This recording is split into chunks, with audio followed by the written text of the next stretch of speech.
The look on David's face when I slid that manila envelope across his mahogany desk. I wish I could have bottled it. It was the exact moment his world collapsed, and the best part was that he had no idea I was the one pulling the trigger until the very second the safety came off.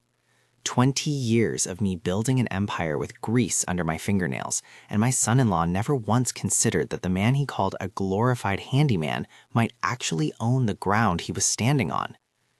But to understand why a man like me would move heaven and earth to evict his own daughter's husband, I need to take you back to where it all started. I'm Frank. I'm 67 years old, and if you saw me on the street, you'd see a guy in a faded Carhartt jacket and work boots that have seen better days.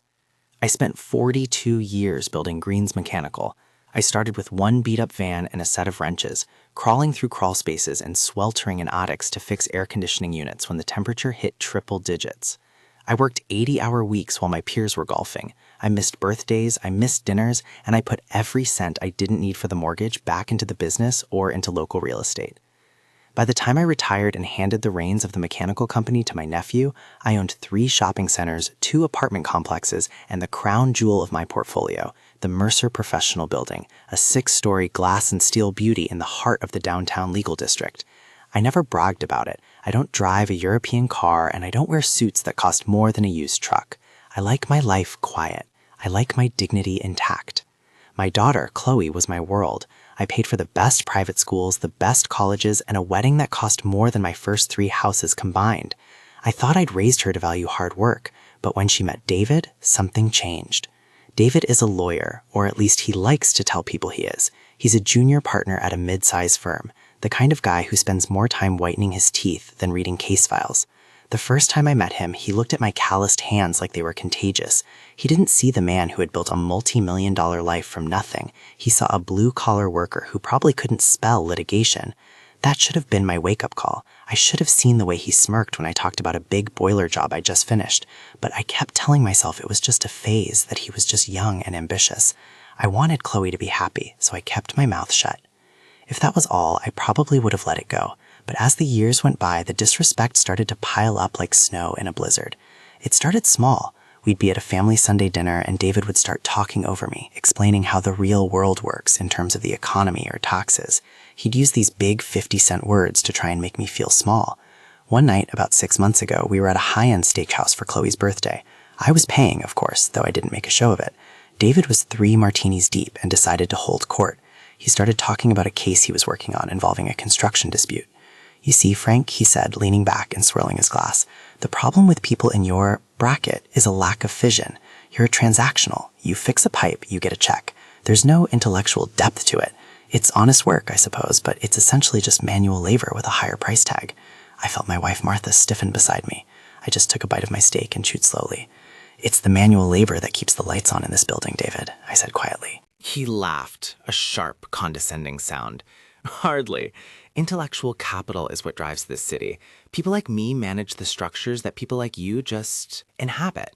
Chloe, tell your dad. He's stuck in the 1980s mindset of work hard, get dirty. It's charming, really, like a museum exhibit." Chloe didn't defend me. She just giggled and patted my hand. "Dad knows he's a dinosaur, David. Don't tease him." That stung. That stung worse than any insult David could throw. But I didn't say a word.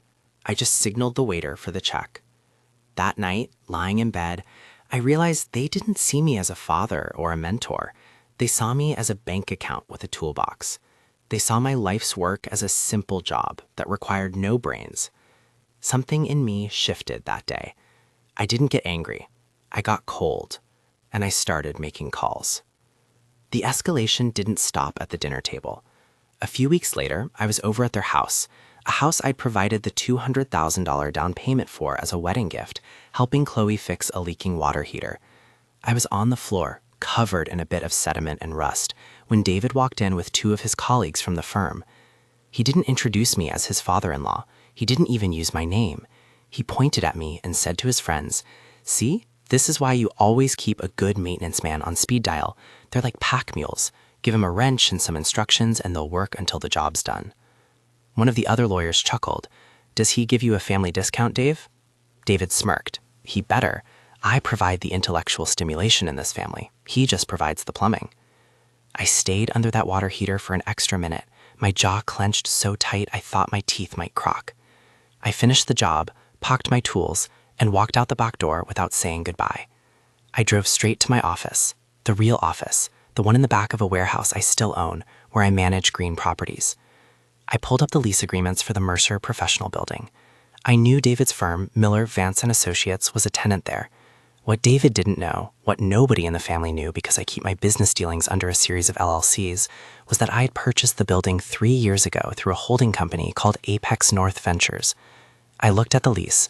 Miller, Vance & Associates occupied the entire 4th floor. They had been there for 10 years. Their lease was up for renewal in exactly 60 days.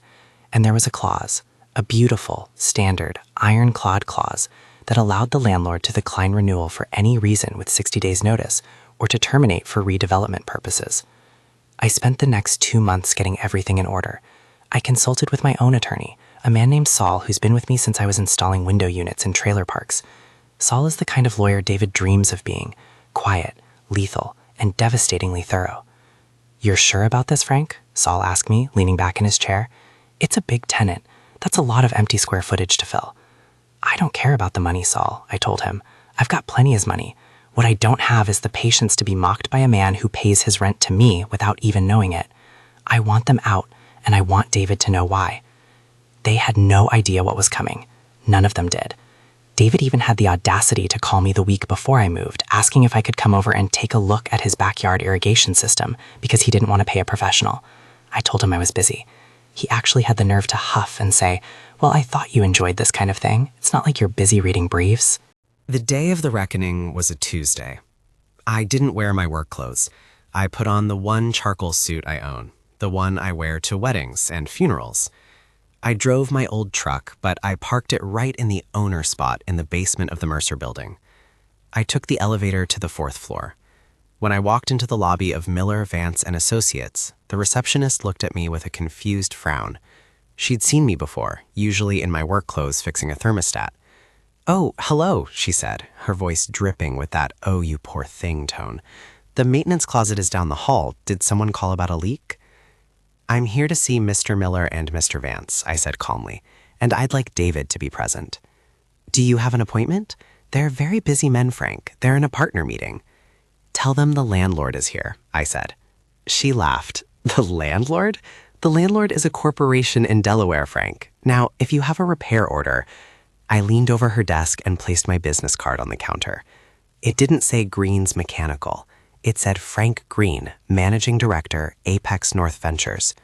Her eyes widened as she read the card. She picked up the phone, her hand shaking slightly. 2 minutes later, I was being ushered into the boardroom. The room was stunning, floor-to-ceiling windows overlooking the city, a table made of polished walnut that probably cost more than my first van. David was sitting at the far end, looking bored, while 2 older men in expensive suits, Miller and Vance, looked at me with sheer confusion. "Frank?" David said, his voice cracking. He actually stood up, his face turning a shade of pale I'd never seen before. "What are you doing here? Is Chloe okay? Why are you wearing a suit?" I didn't look at him. I looked at Mr. Miller. "Gentlemen, I'm Frank Green. I believe you've been receiving my letters regarding the lease renewal for the 4th floor."